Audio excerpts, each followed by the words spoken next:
Hörmətli izləyicilər, hörmətli Azərbaycan xalqım, bildiyimiz kimi bu günləri Azərbaycanın qurucusu, böyük mimarımız Ulu Öndər Heydər Əliyevin anım günüdür.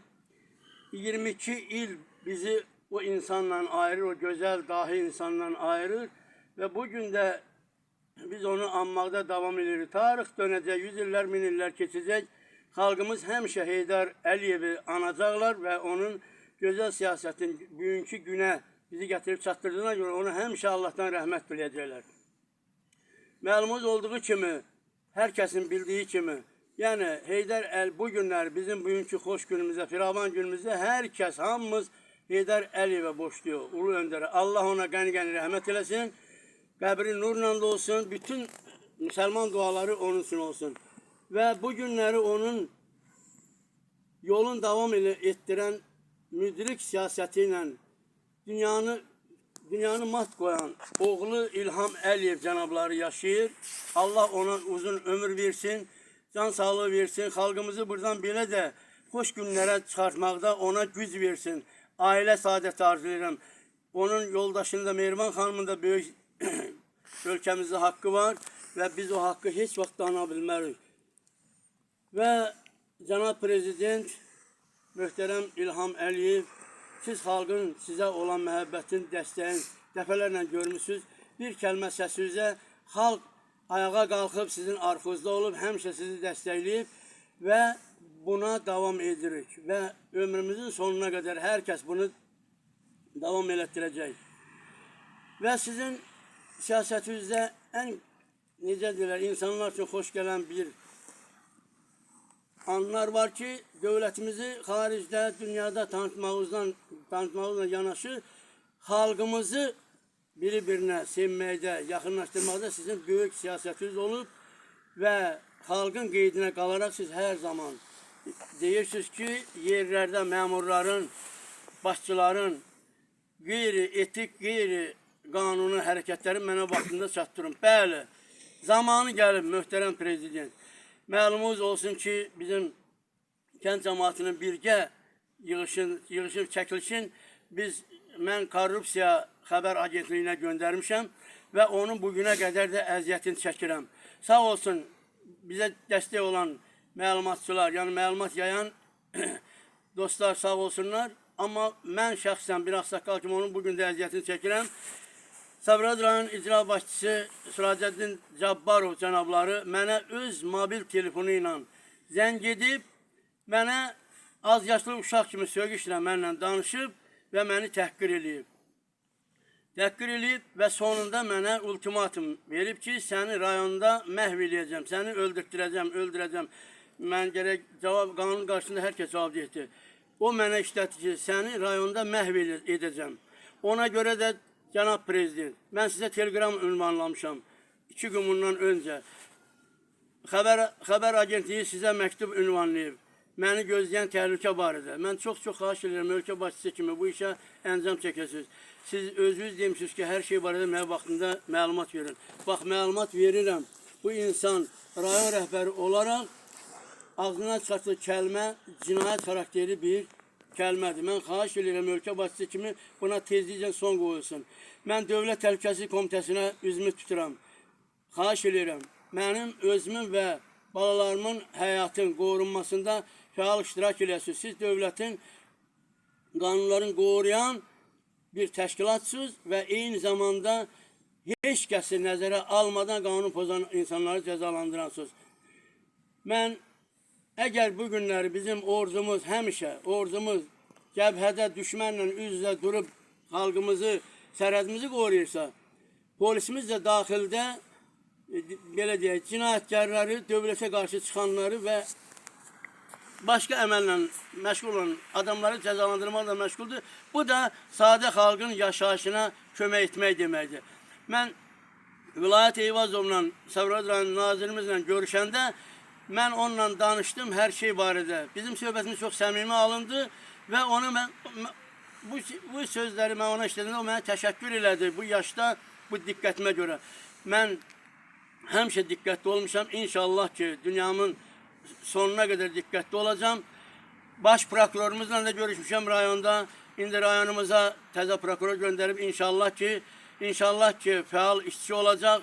O Kamran müəllimin üzün ağardan bir işçi olacaq. Hələ ki mən onunla görüşmüşəm, tanış deyiləm. Amma inşallah ki görüşərik, tanış olarıq. Və bütün bu danışığımın fonunda mənim həyatım təhlükədə olduğuna görə mən bütün orqan işçilərindən, bütün nazirlərdən kömək diləyirəm ki, mənim həyatımda böyük risklər var. Süracəddin Cabbarov məni öldürəcək haqda deməli mənə nota təqdim edib. Mən xahiş edirəm prezident başda olmaqla bütün nazirlər, bütün qanun keşişləri buna öz təsirini göstərsin. Belə getsə tamam pis olar. Bugün mən, səhər başqası, nəticə böyük ağır ola bilər. Və bütün bu danışıqlarımın çıxışımın fonunda bir daha Heydər Əliyevə, Ulu Öndərə Allahdan rəhmət diləyirəm. Və güman edirəm inşallah ki, necə ki bizim dövləti qurdu, oğlu İlhama mötəbər əllərə təhvil verdi. İlham Əliyev də bunu davam etdirəcək. Allah ona uzun ömür versin. Gün o gün olsun ki, yorulmasın, amma özündə yorğunluq hiss eləsə, oğlu Heydərə, yəni babasının, ulu babasının adını daşıyan Heydərə qismət olsun bu hakimiyyət ki, yəni bu hakimiyyət boş əllərə düşməsin ki, Azərbaycan xalqı firavan yaşaya bilsin. Mən bilmirəm, mən bu çıxışım necə təsir bağışlayacaq, amma Cənab Təhlükəsizlik Naziri, DTK-nın müdiri, Cənab Baş Prokuror, Cənab Daxili İşlər Naziri, Cənab Prezidentimiz bir daha sizdən xahiş edirəm. Mən həyatıma olan bu təhlükəni aradan qaldırasınız, belə öz başına tezliklə son qoyasınız. Mən yaşım var, 70 yaşım var.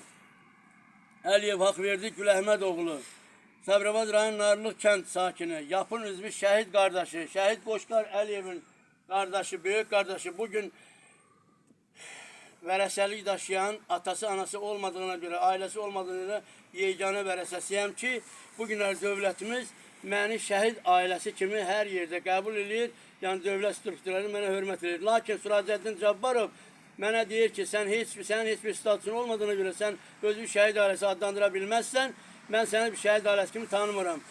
Bütün bunların hamısına son qoyular inşallah, qanunlarımız buna yol verməz. Prezidentimiz də bu işə biganə qalmaz. Çünki prezident bilir ki, xalq onu sevir. Onu sevən xalqa qarşı biganə olmayan prezidentimizə Allahdan can sağlığı arzulayıram. Böyük təşəkkür edirəm. Bugünkü günümüzə görə Ulu Öndərə Allahdan rəhmət, prezidentimizə can sağlığı arzulayıram. Hələlik bu qədər. Yəni, kadrımız uzun getməsin. Mən xahiş edəcəm. Korrupsiya Xəbər Agentliyindən İlyas müəllimlə xahiş edirəm, mənim bu şikayətimi, mənim bu çəkilişimi Azərbaycana yayasınız, dünyaya çatdırasınız. Çünki 70 yaşında bir ağsaqqalın qəhrəmancasına şəhid olan bir Qoşqar Əliyev qardaşımın, böyük qardaşın, bugünkü vərəsəni ölüm gözləyir, təhqir gözləyir. Mənim qardaşımın döyüş yoldaşları bugün sağdır. 772 ailəsinə müraciət edirəm. Sağ olan qardaşlara müraciət edirəm. Bu haqsızlığa hər kəs səsini qaldırsın. Və elmə obama müraciət edirəm. Nəhayətdə mən bu obanın bir sakiniyəm. Dövlətin, belə deyək, fəal bir sakiniyəm. Dövlətin qanunlarını sevən bir insanam. Və hər zaman inşallah ki, yerdə olan qanunsuzluqlar barədə bir ağsaqqal kimi lazımı orqanlara məlumat verəcəm və bunu özüm üçün qürur sayacağım. Çıxışımın sonunda bir şey də deyim. Yaşımla əlaqəli olaraq məndə o qədər də kin yoxdur. Əgər Süracəddin Cabbarov səhvin başa düşüb, etiraf eləsə, mən onun günahından keçərəm. Amma qanun keşikçiləri ona nə cəza verəcək, bunu necə həll edəcəklər, bu onların öz işləridir. Mən şəxsən o səhvin başa düşüb etiraf eləsə, mən onun bütün təqsirindən keçərəm və heç nə olmamış kimi mən onu bağışlayaram. Amma qanun bağışlayar, bağışlamaz. Cənab Prezidentimiz ona necə reaksiya verəcək, bu onun özü şəxsi işidir.